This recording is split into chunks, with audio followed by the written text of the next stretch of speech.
The world's powerful countries possess a weapon through which they can remove the leaders of any country. This weapon is called a coup. The word coup originates from French, meaning to punch, cut, or forcibly remove something. In politics, this term is used when a leader is forcibly ousted and replaced by someone else. Behind every coup, there are numerous reasons and players. In today's video, I will explain how the US has used coups over the past 100 years to manipulate governments for its interests. You also learn that the notion of international laws and rules is often a facade. Those with power can do as they please. Let's begin with the year 1893, when the US orchestrated its first coup in a foreign country.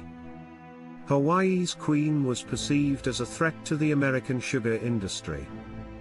American missionaries had long ago spread Christianity in Hawaii, bought large tracts of land, and started sugar farming. The sugar was exported to the US, while the locals bore little profit. When the Queen drafted a constitution to impose restrictions on these sugar businessmen, the American sugar tycoons took action. They sent military ships to Hawaii and, with the help of some locals, overthrew the Queen, installing a new president from among the Christian missionaries. This was America's first successful intervention in another country.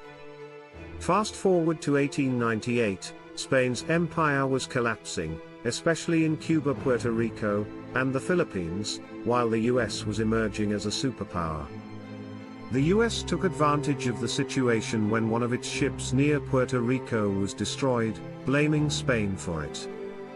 The US officially entered the conflict, promising the locals freedom from Spanish rule.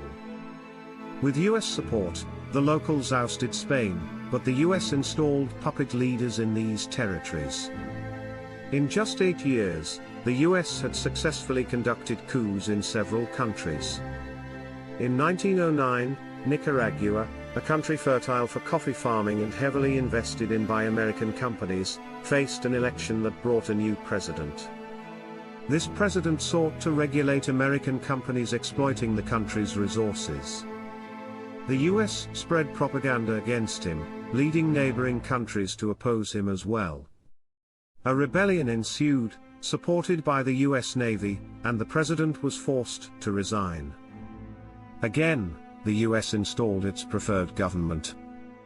In 1911, neighboring Honduras saw a similar fate.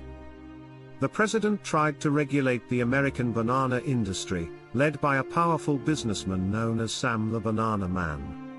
Sam brought his private army to attack the government, forcing the president to resign and installing a pro-American leader who granted him more land and tax-free status. By the 1950s, the US had become a global superpower, with its intelligence agency, the CIA, revolutionizing warfare. The US aimed to counter the spread of communism, its primary rival being the Soviet Union. In 1953, Iran's elected Prime Minister, Mohammad Mossadegh, sought to nationalize the oil industry, taking control from the British. The British government collaborated with the CIA to overthrow Mossadegh, spreading propaganda and inciting protests. Eventually, Mossadegh was arrested, and a pro-Western Shah was installed.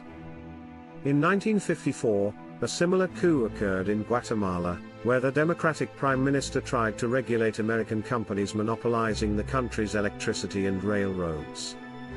The CIA armed rebels and used fake radio broadcasts to create the illusion of a revolution. The pressure forced the president to resign, and a pro-American leader was installed. In 1961, Congo's Prime Minister Patrice Lumumba, who controlled the country's rich uranium resources, was seen as a threat by the US during the Cold War. The CIA orchestrated a coup, and Lumumba was eventually killed. In 1963, Vietnam became a focal point for global superpowers. The US wanted to control the southern part, but the president's grip was weakening.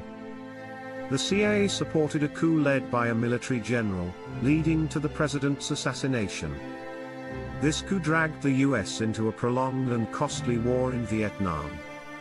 In 1964, Brazil saw a US-backed coup that ousted its government, and a pro-American leader was installed.